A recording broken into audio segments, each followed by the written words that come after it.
What's poppin', everybody? Welcome to Overthrow Media, your best place for politics, hip-hop, and life. It's Big Villainous, your comrade revolutionary, dope-ass MC, and international sex symbol.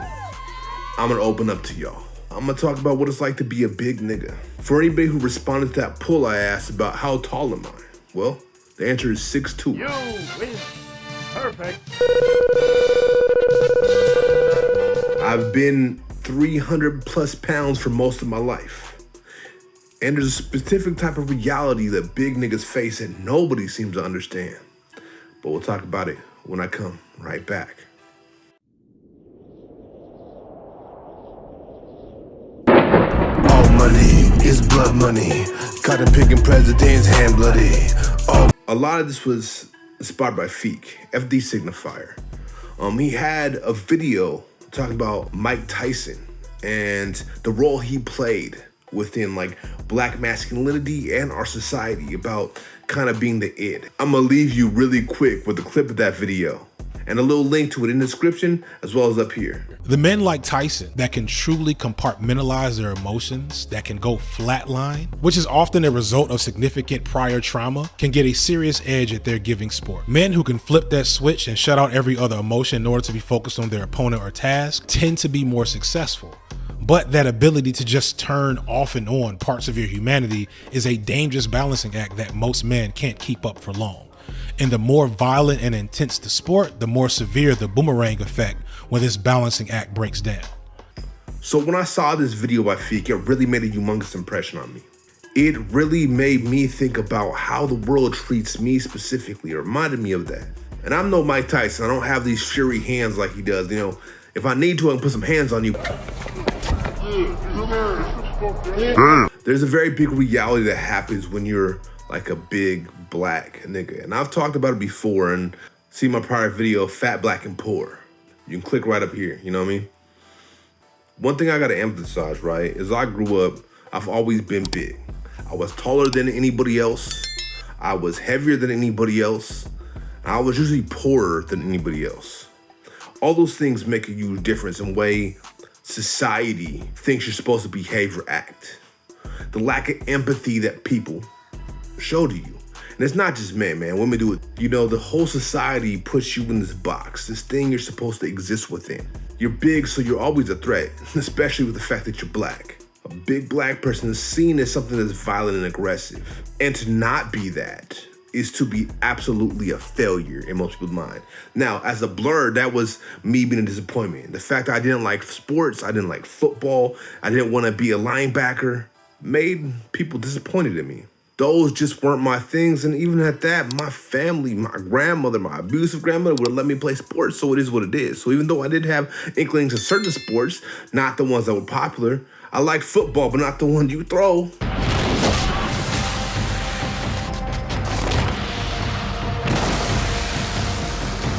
I like things like that. I like baseball, but you know, a big nigga's not supposed to be in baseball. Besides the fact that I hit home runs, well, fuck that, it doesn't matter. Because I'm big, I should be playing football. Every time when I was growing up, even when I was the one being bullied, which was the majority of the time, I was perceived as aggressive and violent, right? I couldn't be a survivor of violence. I remember specifically the sentiment that one principal gave me, right? He could see, as a black man, I wasn't the bad kid they were making me out to be. I had just moved, because I moved like every year, because I was on Section 8, right? And my grandma was always searching for a better place. Well, when I moved, I ended up in a white school. Well, you know, that's a problem every time. While I was there, the principal pulled me in because I kept getting in trouble. I kept getting in fights. Kids would try to bully me, specifically white kids, put their hands on me. Even some black jocks, but they were all performing for the white kids. And he actually sat down and talked to me. He was like, well, you big and you're black, and you gotta understand. The society sees you as a completely different person than everybody else. They will never see you as a child, though you're a child. Because at that time I was like, 13 or something. They will never give you the same empathy and grace they will give other kids. One, because you're black. Two, because you're big. Big and black is one of the worst combinations to have. To be a buck, that has not proven to ever be a lie my whole life. It is a very big struggle, you know what I mean? Especially when you're not buff. You know what I mean? I'm fat, I got belly on me. I'm sure if you follow me long enough, you know this. Well, when you get this intersection of poor, fat, and black, you become valueless. You have no value. People don't see you. You're not seen as attractive. You're not seen as intelligent. You're not seen as driven. You're not seen as any of these things. You are just the epitome of failure in people's eyes until you get at least enough capital. As time went on, right, I was living through this reality all through my childhood where I wasn't shit to people, you know what I mean? One of the reasons that, like, honestly pushed me towards selling drugs, because at least I'll be some, right? At least I'll have some value. And what it turned out is having me used as I got older as a shock troop. Oh, Hercules, Hercules, Hercules. Honestly, even when I was young, right? Because the kids were getting bullied, would hide behind me, so I'd fight the bullies because I was big. And this role of like a warrior to protect others was imposed upon me. I don't mind the idea of protecting people or having their back. Well, nowadays I don't like protecting people, I like having their back. There's a difference. I'll explain that later. When you have that role, and that's the only value people state upon your existence, that's the only way that you will ever matter, you realize really quick that people see you as expendable. Now, one thing I really want to be clear about is I was not a tough person. I wasn't a weak person, but I wasn't tough neither. I was kind of in the middle of the road my whole life, you know what I mean? I was pretty cunning, but my physical dukes, they were cool. But mainly when I got older, when I was younger, I just threw them as hard as I could, and I didn't have no technique or nothing until later. After I went to prison and got out and got into activism, I found a whole new validation, right? First, it came from the fact that I was very articulate, right? And I used to make a point to speak in academic words to show my intelligence, because I read a lot, especially when I was in prison. But over time, I realized the vanity of that and that they were only tokenizing me. And I didn't want to utilize that, especially as a mixed light-skinned black person. I don't want to take that tokenization. I don't want to be a tool of white folks. It's not something I'm ever trying to do. So over time, my reputation really started to build off the fact of my on-the-ground organizing, my jumping to the front of the line to have that conflict with the state, with the police. And a lot of that came from the fact that I wanted to see my people free, want to liberate my people from this oppression. And I saw who was doing it to my people, which was the police, the state, and so on and so forth. One thing I started to know after a while was I was always one pushing the hardest. And then I felt like a mascot. Now, pin that. I felt like a mascot. I felt like people saw me as something to hide behind, a different way to tokenize me. And I was onto something, but I feel like I didn't really understand that the truth about it was a little different until actually Feek's video. Over the years, I played that role. The front, you have to go through me to get to my people type. You know what I mean? That was me. But it gets back to this thing of, especially when you're fat, having zero value, right? So the only value I had was to be that tool, despite being more cunning and intelligent than a lot of the people around me. Time went on, I started to see how people would cheer me on and see me as what Feek said, so much better than a mascot. He called it a gladiator.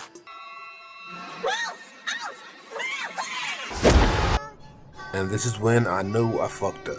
I should have stayed home today. I told myself that. I had some perp rolled up, but nah. You said this job would be quick. You said we were just going to the white neighborhood. I knew that was a bad idea. I told him, dude was not hear me. Now look at me. I'm not gonna smoke that blunt no more. He was talking about Mike Tyson and how they really played the role of gladiator, but I found that leftist circles, due to fat phobia and anti-blackness, saw me very much as a gladiator. I was their gladiator to fight against the police, the state, the system. In that role, I could only exist two-dimensionally. For example, one of the things that I was known only by elder folks for is how much I would de-escalate conflicts, right? You're like, holy fuck, they what? They de-escalated conflicts? They don't seem like that type. But I was, very much so. And still, honestly, if I see solidarity and I see that we could build, I am still that way. But those things, those traits of me were not being recognized. Honestly, even by people that were very close to me sometimes. The only thing they could see me as that two-dimensional, angry, big black man. This isn't right-wingers, same apolitical people. This is specifically leftists. And so that played out as me not only being this gladiator to watch, but the shield for people. Like I was supposed to take all the abuse and violence for them, aka protect them, right? But really, they never valued the so-called protection that I provided. Because there's always that fall from grace. For Mike Tyson, it was biting off Holyfield's ear. For me, it was getting stabbed by a supposed comrade. And if you want to hear more about that, you can click up there and I'll take you to a video where I told you the whole story time behind that. Then all the strength and the assertiveness and aggression I would use against the system was seen as problematic, was seen as toxic. Despite in general communications, I wasn't aggressive, at least not with no comrades. If you're an enemy, sure, but I'm not trying to build with you. I'm trying to demoralize you before I take you to task and show you what real resistance looks like. But as far as comrades, as far as people that I thought I could count on to be in my corner, even if I make them upset, they're gonna critique me with love. Those folks, when they turn out to not have my back, I was taken aback.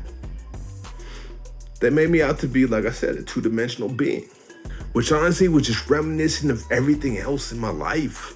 It was just the same trend that I saw since middle school and high school. Same trend when I was tackled by the security guard, slammed on the ground, and then I lashed out verbally and got arrested for a felony. The same thing that got me detention after detention for fighting back against my bullies and the bullies of the kids around me. Well, the bullies got seen as the victim because they were jocks or white kids that made the teachers really happy. Well, I was some fat black kid that questioned everything. When they see us and we're fat, black, big, and seen as male, they don't see us as human. And to be a buck, it isn't one group. It's white women, white men. It's brown folks, Asian folks. It's black folks, it's black men, it's black women. A lot of times I find myself, especially as an ex-convict, the one stepping up and doing the roles that they complain about men not doing. Now, gender fluid and shit, so I'm not even really the person they think they're talking to, but I know how I impact the world, right? But that was always so easily dismissed whenever it wasn't convenient. Not even based off right or wrong. In fact, if this isn't wrong, I might even turn a blind eye to it, as long as it doesn't break the facade they want to put upon me. They want to see us as two-dimensional beings. Beings without feeling, and then don't understand why we lash back against the whole world. And the only way we can even have humanity is if we're extremely funny. Nobody understands our struggles. It's not other black men, shit, definitely not black women, and sure as hell not nobody that isn't black. And nobody cares.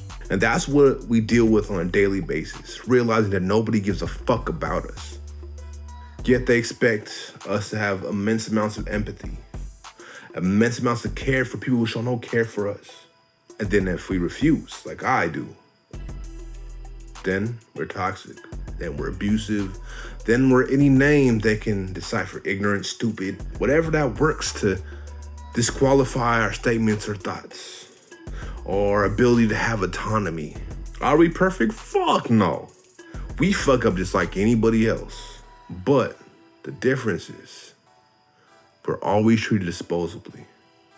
We're always seen as trash. And nobody gives a fuck about protecting us or our mental or physical well-being. They only see us as a shield.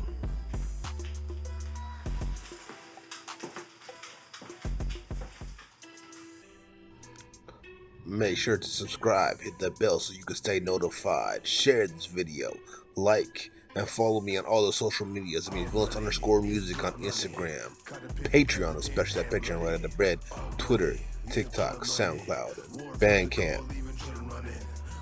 Let's get it.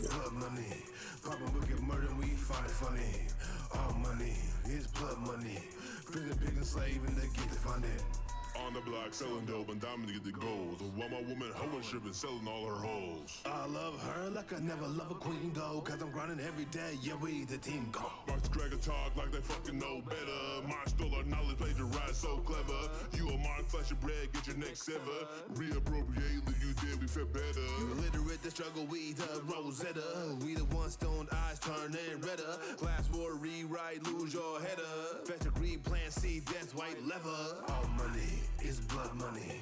Cotton picking presidents, hand bloody. All money.